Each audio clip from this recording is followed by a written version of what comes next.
Hello dear students. आप सभी लोगों को पता है कि पिछले 20 जनवरी को डोनाल्ड ट्रंप ने अमेरिका में रिपब्लिकन पार्टी के नेता मतलब डोनाल्ड ट्रंप से है।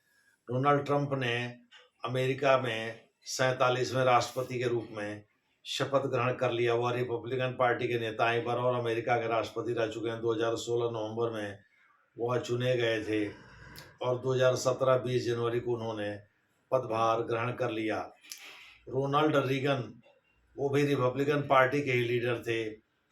उसके बाद ये पहले ऐसे शख्स हैं, यानी लगभग 45-46 साल बाद, जब इन्होंने इंडोर यानी पीछे भवन भवन के भीतर ही, यानी संसद भवन के भीतर ही अपना शपथ लिया है, क्योंकि वहाँ पोलर हवाएं यानी ध्रुवीय हवाएं चल रही थी, बर्फीली हवाएं चल रही थी।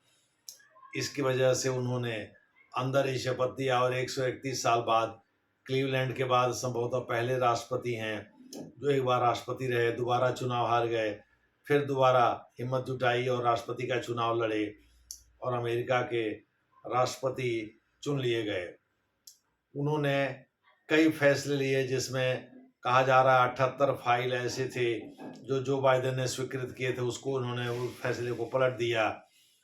साथ ही उन्होंने 7 जनवरी 2021 को जो दुर्घटना हुई थी कैपिटल हिल पे, जहां डोनाल्ड ट्रंप के समर्थक संसद भवन के अंदर घुस गए थे और कोई स्पीकर की चेयर पर जाके सवार हो गया था, कोई कहीं कब्जा कर लिया था, कोई कहीं कब्जा कर लिया था, व्हाइट हाउस में भी पहुंच गए थे। तो इस प्रकार से डोनाल्ड ट्रंप ने उन सबको माफ़ी दे दिया, उन सबको माफ़ी दे दिया, माफ़ कर दिया, ताकि उनके समर्थक जो अमेरिका फर्स्ट नारे के साथ, यानी मुख्य रूप से गोरे लोग हैं, वो लोग उनके साथ बने रहें।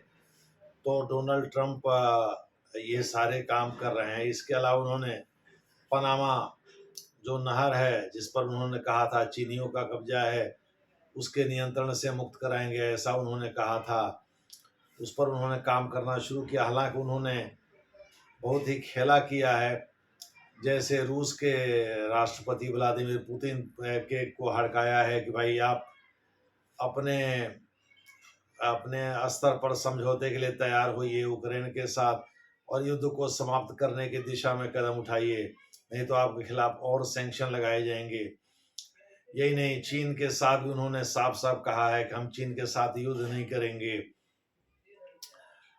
जाहिर है कि भारत को जो उम्मीद थी अभी तक वो होता दिखा नहीं लगता है। इसीलिए बांग्लादेश के मोहम्मद यूनुस, जो कि वहाँ के चीफ एडवाइजर कम प्रधानमंत्री हैं, वह पाकिस्तानियों को बुला करके रंगपुर जिले बांग्लादेश में स्थित है, लेकिन चिकन नेक के करीब है, उसका दौरा करा रहे हैं। उस पर मैंने एक वीडियो अलग से बना दिया है।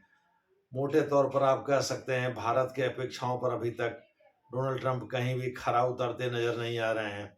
भारत को लगता है कि अपना कद और भी बढ़ाना पड़ेगा।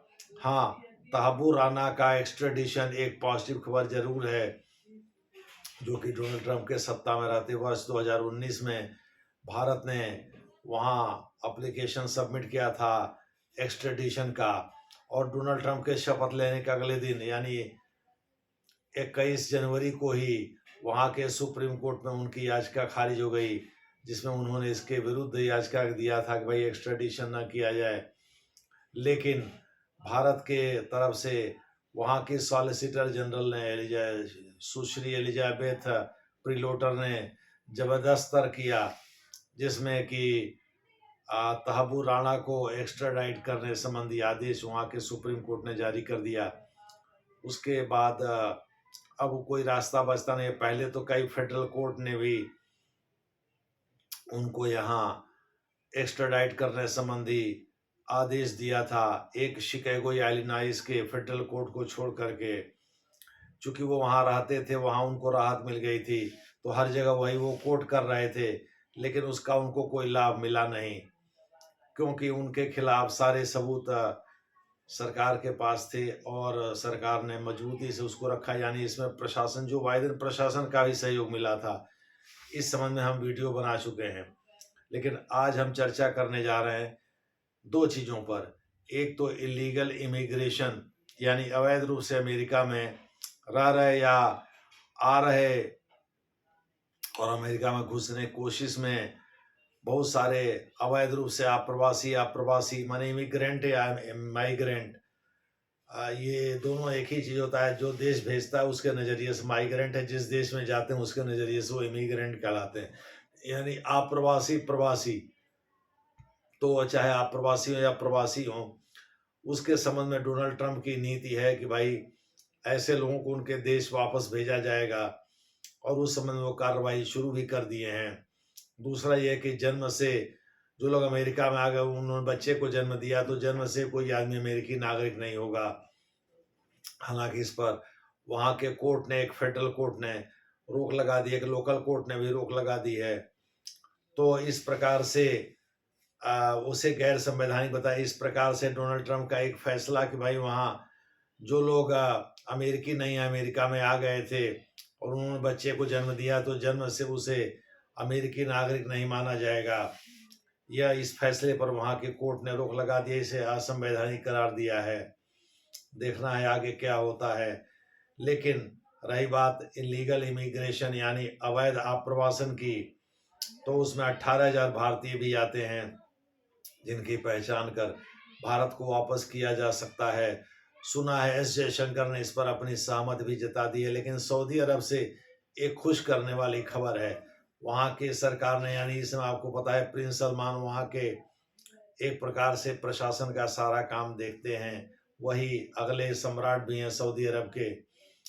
तो प्रिंस सलमान के बिहेस्ट पर एक आदेश वहाँ के ह्यूमन रिसोर्स और सोशल वेलफेयर यानी मानव संसाधन और सामाजिक कल्याण विभाग ने जारी किया है, जो कि एक डॉक्यूमेंटेड नोट की तरह से है, एक प्रकार से दस्तावेजी पत्र है, नीति, जिसमें नीति की घोषणा की गई है कि सर भाई सऊदी अरब की सरकार के अनुसार वहाँ अब जबरन किसी से भी मजदूरी नहीं कराई जाएगी और मजदूरों की सामाजिक सुरक्षा का भी पूरा ध्यान सरकार रखेगी, उनकी सामाजिक सुरक्षा सुनिश्चित करनी होगी।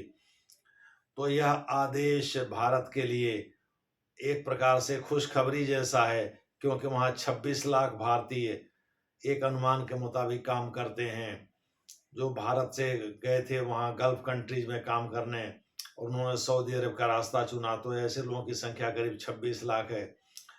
मोटे तौर पर आप कह सकते हैं कि जो भारतीय सऊदी अरब गए थे उनके लिए खुशखबरी है कि भाई उनसे जबरिया, जैसे आप ITI करके गए वहाँ किसी फिटर का काम करने के लिए, पता चला भेड़ चराने में आपको लगा दिया, यानी जबरिया कोई काम नहीं ले सकेगा। जो काम कर रहे हैं उनकी सामाजिक सुरक्षा का पूरा ध्यान रखा जाएगा।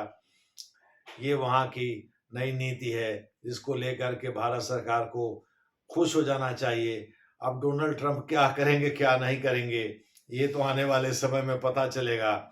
लेकिन सऊदी अरब ने तो कर दिया, सऊदी अरब की नीति घोषित भी हो गई। इस संबंध में मुझे लग रहा है कि नरेंद्र मोदी को ये बहुत बड़ी खुशखबरी मिली है कि भाई भारत में जो लोग वहाँ काम करते हैं, सबसे लोग पता है कि गल्फ कंट्रीज में बहुत सारे भारतीय काम करते हैं जो भारत से भाग करके वहाँ गए हैं। अच्छी खासी तादाद है इंडियन डायस्पोरा की, और ऐसे में इन लोगों के लिए किसी खुशखबरी से कम नहीं है कि भाई वहाँ सामाजिक सुरक्षा का पूरा ध्यान रखा जाएगा और किसी से जबरिया मजदूरी नहीं कराई जाएगी। तो आगे जैसा होगा वैसा आपको बताया जाएगा। धन्यवाद।